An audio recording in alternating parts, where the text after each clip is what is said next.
Ravi de vous retrouver pour cette édition, mesdames, messieurs, bonsoir. Au menu de l'actualité, en Libye, un groupe écologiste s'engage pour lutter et sauver le couvert végétal. Les précisions dans ce journal. Planter 103 arbres en mémoire d'une douane de 103 ans au Kenya, c'est une initiative de Green Africa pour produire un impact environnemental pour les générations futures. Également dans cette édition, nous allons revivre l'ambiance du 1er mai à Gley, dans le Goutrois, où les femmes de la localité ont reçu un don de matériel agricole pour une bonne productivité. C'étaient les titres. Bienvenue, voici pour vous le journal.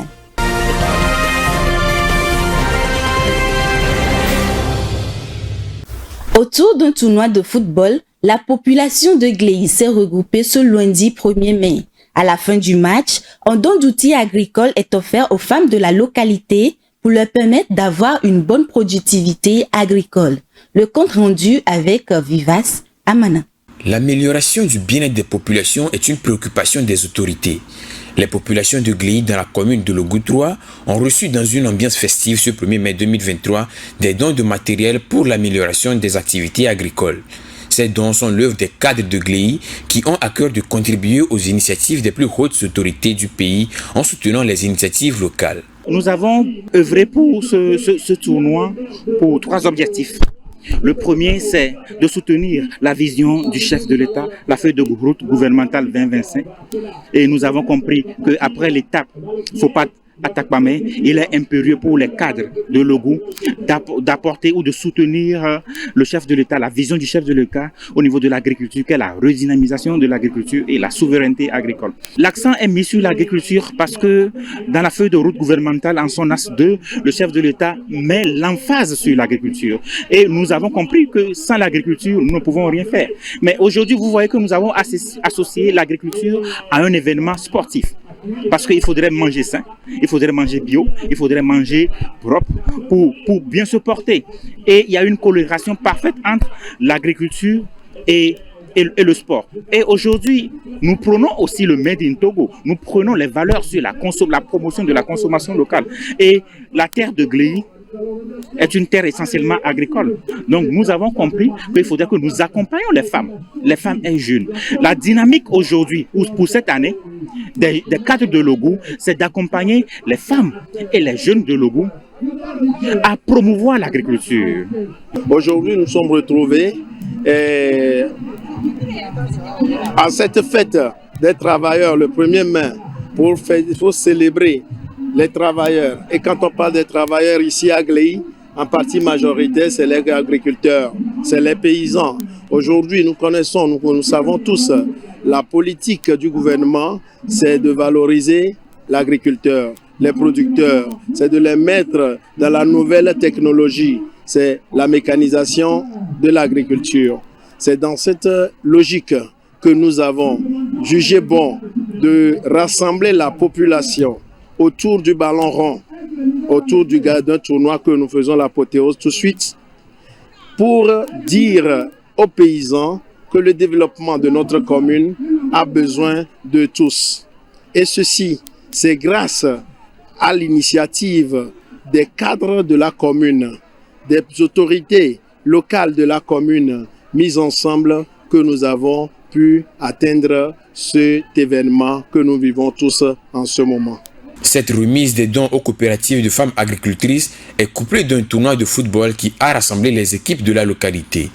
Les bénéficiaires des kits des matériels agricoles expriment leur joie et remercient les donateurs. Nous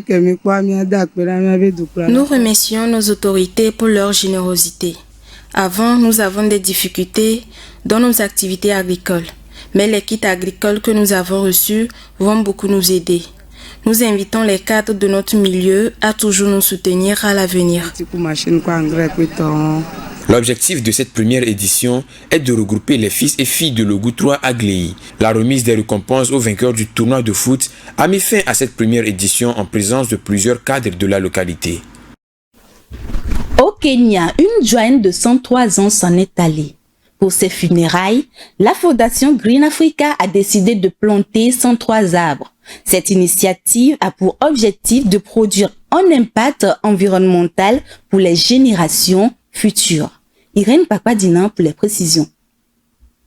À Kitui, au Kenya, des funérailles ont été organisées pour une doyenne de la région, Monica Malonza, décédée à 103 ans. En sa mémoire, sa famille a décidé de planter un arbre pour chacune des 103 années qu'elle a vécues.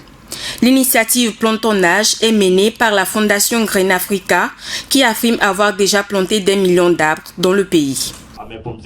Si je suis là aujourd'hui, c'est pour que nous puissions planter des arbres en son honneur. J'apporterai d'autres plants au début de la saison des pluies pour que nous puissions toujours la célébrer en plantant des arbres. Vous pourrez planter 103 arbres l'année prochaine en sa mémoire. Vous pourrez planter 103 arbres l'année prochaine en sa mémoire. À travers cet acte, vous vous souviendrez toujours d'elle. La Fondation Green Africa a lancé cette initiative à l'occasion de la conférence des Nations Unies sur le climat, COP27, qui s'est tenue en Égypte en 2022. Son objectif est que les arbres plantés puissent avoir un impact bénéfique sur l'environnement en faveur des générations futures. Nous avons planté 103 arbres pour nous rappeler de mon arrière-grand-mère décédée. Il faudrait planter encore plus d'arbres afin de protéger notre environnement. Nous devons garder de l'eau pour les arbres et lorsque vous coupez un arbre, vous devez replanter un autre pour remplacer celui coupé. Le Kenya fait face depuis plus d'un siècle à une déforestation alimentée par les besoins d'une forte pression démographique. Le gouvernement kenyan entend sensibiliser les communautés aux problématiques environnementales dans le but de replanter au moins 20 millions d'arbres. Au moment où la perte d'une vie incite à reboiser au Kenya, au Cameroun, la déforestation menace les habitations des pygmées. Ce phénomène ravage le patrimoine végétal et crée la famine. Les pygmées sont confrontés à un sérieux problème d'habitation. Retrouvons Irène Papadina. La destruction des forêts tropicales menace la vie des pygmées au Cameroun. Cette population qui vit dans les forêts depuis près de 5000 ans se retrouve sans abri à cause de la bataille des arbres pour la production du bois et l'exploitation minière. Chaque année, 8 millions d'hectares sont exploités. Avec l'exploitation de la forêt, le mode de vie des Baka, des pygmées en général, est menacé. Si tout cela est coupé, les Baka sont voués à la perte de leur identité en général. Le pays tente de sédentariser cette population, mais les pygmées n'ont pas le droit de s'établir ou de pénétrer dans les forêts des parcs nationaux. Nous sommes liés avec la forêt et la forêt est notre patrimoine. Qu'on trouve tous les essences, toute la nourriture provient de la forêt. Pour les pygmées, les responsables de cette déforestation sont bien visibles. Chaque jour, ils observent des entreprises venir abattre les arbres. Voilà, c'est les camions qui évacuent chaque jour, qui ont vraiment dégradé la forêt, qui a fait que la forêt ne doit plus avoir de valeur. C'est ces camions-là ici. C'est eux, c'est leur travail. La déforestation continue par faire des ravages en Afrique. Elle entraîne la destruction des écosystèmes, la disparition des habitats naturels et le réchauffement climatique. Selon la plateforme de surveillance des forêts Global Forest Watch, le Cameroun a perdu en 2020 plus de 100 000 hectares de forêts tropicales. Face à cette situation alarmante, les experts de la protection de l'environnement et de la promotion des droits des peuples autochtones appellent le gouvernement à accorder une place de choix à cette communauté menacée d'extinction. Le président de la COP28, Ahmed Al-Jaber, ministre émirati de l'Industrie, a appelé ce mardi lors du dialogue de Petersberg sur le climat à Berlin à tripler la capacité mondiale de production d'énergie renouvelable d'ici à 2030 et la doubler d'ici à 2040. Ceci pour accélérer la limitation du réchauffement climatique et l'élimination progressive des émissions de combustibles fossiles. L'objectif avait été déjà fixé par le patron de la COP28, mi-avril dans le huis clos du sommet du 7, réuni à Sapporo, au Japon. La révalorisation des forêts nécessite plusieurs actions. En Libye, un groupe écologiste lutte pour sauver le couvert végétal et redonner le couvert forestier du pays par différentes actions, dont le reboisement. Quelles sont ces actions? Les réponses avec Vivace Amana. La sauvegarde des forêts en Libye est cruciale. Un groupe écologiste libyen dénommé les Amis de l'Arbre se bat pour sauver les forêts restantes. Dans ce pays en partie recouvert par le désert, les pluies se font rares. Le groupe écologiste entend sauver les derniers espaces verts de l'exploitation forestière et des impacts du changement climatique par des actions de reboisement et surtout de sensibilisation. Pour Khalifa Ramdan, le président de l'association Les Amis de l'Arbre, il est important de renforcer la relation entre les humains et les arbres. Les arbres ont une valeur économique, environnementale, sanitaire, nutritionnelle et commerciale. Le groupe d'activistes s'efforce de sensibiliser le public de Tripoli et des autres villes sur la nécessité de créer et de protéger les espaces végétaux et de limiter ainsi la sécheresse. Composé essentiellement d'agronomes, d'horticulteurs et bénévoles, le groupe vise à relancer un projet de ceinture verte qui s'est étiolé au cours des années de guerre. Il s'agit de former des équipes qui auront pour rôle de reconstituer les terres. À terme, 8500 hectares pourront être récupérés et ensuite reboisés.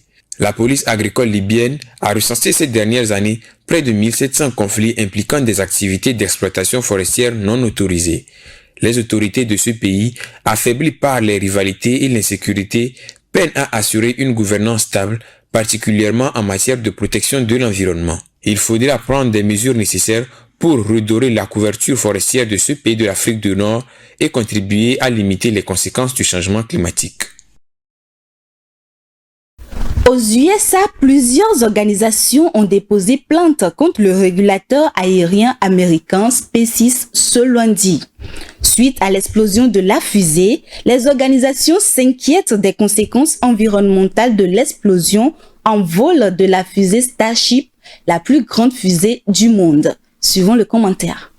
Des organisations ont annoncé ce lundi de poursuivre en justice le régulateur aérien américain qu'elles ont accusé d'avoir mal évalué l'impact environnemental de la nouvelle fusée de SpaceX Starship, dont un exemplaire a explosé en vol il y a 2 semaines au Texas. L'agence américaine de l'aviation a délivré mi-avril une licence de vol de 5 ans à SpaceX pour cette fusée, la plus grande du monde, développée et testée par la société à Boca Chica, à l'extrême sud de l'État. Le 20 avril, l'entreprise Elon Musk a fait décoller Starship pour la première fois, mais la fusée a rencontré des anomalies, forçant SpaceX à activer la commande d'autodestruction, ce qui a déclenché son explosion au-dessus de la mer au bout d'environ 4 minutes de vol. Le pas de tir a lui-même été partiellement détruit par la puissance des moteurs de l'engin, faisant voler débris et moteurs de béton. Une plainte a été déposée au tribunal fédéral de la capitale Washington par plusieurs organisations, dont le Center for Biological Diversity et l'American Bird Conservancy. Dans une déclaration du Center for Biological Diversity, l'heure de lancement des fusées se trouve à côté d'habitats, d'espèces protégées et d'oiseaux migratoires. L'organisation a également cité la pollution sonore et lumineuse liée à la base spatiale ainsi que le départ de feux causés. En accordant sa licence, l'agence américaine de l'aviation a imposé à SpaceX un certain nombre de contraintes, notamment une évaluation de la faune et de la flore par un biologiste avant et après un décollage. Les éventuels débris doivent être nettoyés. Les températures reviennent à la norme classique du printemps durant le mois d'avril écoulé en France. Les Français qui se sont presque habitués à un dérèglement ces dernières années prennent du temps pour s'accommoder à cette température. En forêt de Meudon, ces promeneurs se souviennent d'un mois d'avril frisquet. Il a fait frais. Il a fait frais et encore aujourd'hui, j'ai ressorti mon manteau. C'est vrai qu'on était habitué à des printemps un peu ensoleillés et là, ces derniers temps, c'est compliqué. Je n'arrive pas trop à savoir si c'est parce qu'on était habitué à des temps très secs et très très sec et plus chaud que d'habitude, où là d'un seul coup ça revient un peu à la normale et on se dit c'est bizarre. Réponse. À Paris, en avril, il a fait 11,5 degrés en moyenne. C'est 0,8 degrés de moins par rapport à la normale. À l'inverse, à Perpignan, 15,9, c'est 1,7 degré de plus. À Tours, 11 degrés, pile la normale. Bilan, 11,8 degrés en moyenne en France, ce mois d'avril n'étant rien exceptionnel si on le compare à la période 91-2020. Mais comme depuis 15 mois, nous vivions des températures plus chaudes au-dessus des normales, comme le montre ce graphique, nous n'étions tout simplement plus habitués à une météo dite de saison. Comme nous sommes habitués depuis plus d'un an à avoir des températures au final très douces, toutes saisons confondues, eh bien on perd un petit peu la notion de ce qu'est un mois de printemps classique. Un mois d'avril classique et même plutôt chaud si on remonte encore un peu plus loin dans le temps. Aujourd'hui, le mois d'avril 2023 est en 11,8. Le mois d'avril normal dans les années 70 était autour de 9,8, 9,9, donc 2 degrés en moins. Alors c'est clairement du réchauffement climatique. Côté précipitations, il a plu un peu plus dans le nord du pays, alors que le bassin méditerranéen est resté très déficitaire. El Niño est le nom donné à un phénomène caractérisé par une hausse des températures à la surface des océans. Redouté par les scientifiques, ce phénomène provoque des sécheresses, des feux de forêt et des inondations dans le monde. Irène Papadinan pour plus de détails. La possibilité d'un retour du phénomène climatique El Niño est de plus en plus prise au sérieux par les météorologistes. Certains chercheurs évoquent même la possibilité d'un super El Niño qui aurait d'énormes conséquences au niveau mondial. Un tel phénomène se caractérise par une hausse des températures à la surface des eaux dans la partie est du Pacifique équatorial au moins de 0,5 degrés Celsius. Ce retour d'El Niño est jugé quasiment certain pour des climatologues de l'Institut allemand de Potsdam. Pour l'Organisation météorologique mondiale, ce phénomène se montre plus prudent et n'avance qu'une probabilité de 55% d'apparition avant la fin de l'année. Lors de son dernier passage en 2015 et 2016, des scientifiques américains avaient observé une multiplication des épidémies dans le monde, notamment de dengue et de choléra. L'autre phase de la crise climatique, c'est la El Niña, qui, à l'opposé du phénomène El Niño, est un épisode de refroidissement des eaux dans le Pacifique. Selon l'Organisation des Nations Unies pour l'alimentation et l'agriculture, la sécheresse est une conséquence de ce phénomène en Afrique. Il réduit dangereusement les rendements de l'agriculture et cause la famine. Il est nécessaire d'agir au plus vite pour augmenter la résilience des populations et faire face aux bouleversements climatiques. Ainsi s'achève cette édition. Merci de votre fidélité. Bonne suite de nos programmes.